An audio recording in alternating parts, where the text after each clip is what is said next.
Bienvenue sur notre chaîne.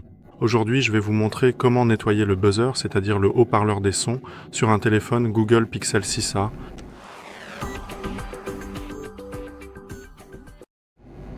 La première chose à faire est d'éteindre le téléphone. On ne nettoie jamais un téléphone lorsqu'il est allumé. Maintenez les boutons volume haut et alimentation pour afficher le menu, puis sélectionnez éteindre.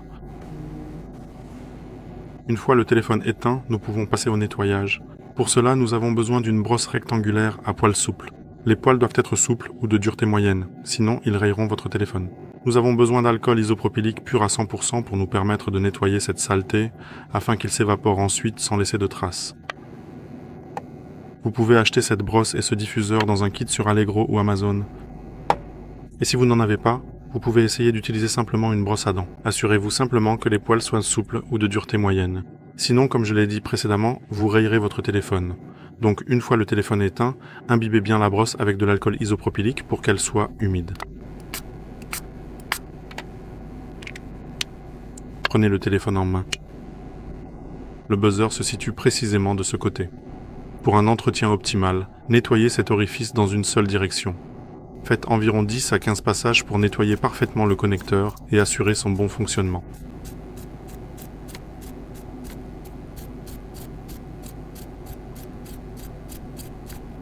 Ensuite, après ces 10 ou 15 passages, faites de même dans l'autre sens, 10 à 15 passages. Mais comme je le dis, faites ces 10 à 15 passages dans une seule direction, car si vous faites des mouvements de droite à gauche, vous ne nettoierez malheureusement rien.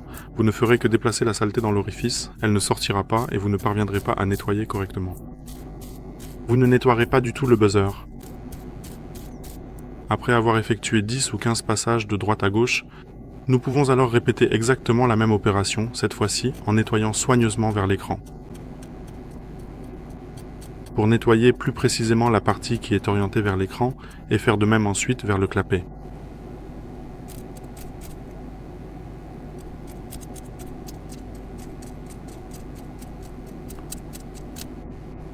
Et ensuite nous répétons cette opération 2 ou 3 fois dans chaque direction pour nettoyer parfaitement le buzzer.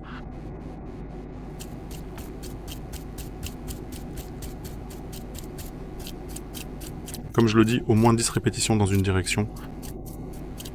La saleté est alors poussée vers l'extrémité de l'ouverture, puis elle est extraite, ce qui rend l'ouverture du buzzer propre et permet au buzzer de fonctionner comme neuf. Après l'opération, nous laissons le téléphone de côté pendant environ 10 à 15 minutes pour que l'alcool isopropylique s'évapore et après ce délai, nous pouvons rallumer le téléphone et l'utiliser normalement. C'est tout pour aujourd'hui. Merci beaucoup pour votre attention. Je vous demande de mettre un pouce bleu, de liker, de vous abonner et on se voit dans ma prochaine vidéo.